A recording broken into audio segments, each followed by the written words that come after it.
السلام عليكم ورحمة الله تعالى وبركاته. الإخوان مرحبا بكم في هذا الفيديو.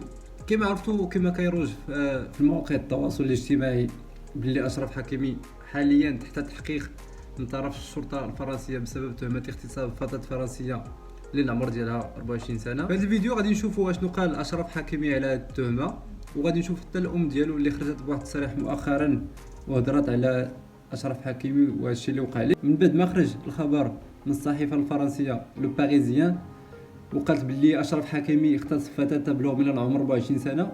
وبعد الحادثه مشات قدمت اشتكايه ضد اشرف حكيمي. اشرف حكيمي خرج بواحد التصريح للصحيفه الماركه الاسبانيه وبرأ راسو، قال باللي الاتهامات الموجهه ليه بشان اغتصاب فتاه فرنسيه خاطئه تماما. ودابا غادي ندوزو نشوفوا التصريح ديال الام ديال اشرف حكيمي ونشوفوا اشنو قالت على هاد التهمه هادي. انا ماشي في سبيطار، انا مزيانه في الصحه الحمد لله.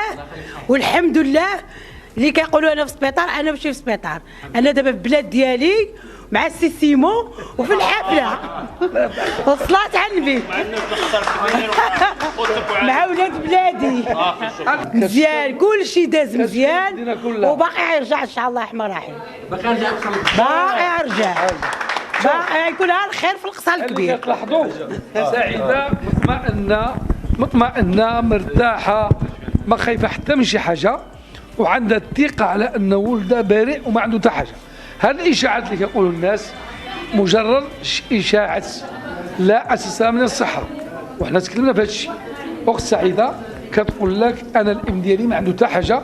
هاد الناس اللي كيشوشوا الله يهديهم. كما شفتوا في هذا الفيديو وكما قالت الام ديال اشرف حكيمي باللي هذا الخبر غير صحيح، وصراحه حتى حنا المغاربه كنتمناو يكون هذا الخبر غير اشاعه وغدوز، حيت الا كان هادشي بصح غادي ياثر عليه على المسيره الكرويه ديالو. كما عرفتوا راه اشرف حكيمي دابا راه احسن ظهير في العالم،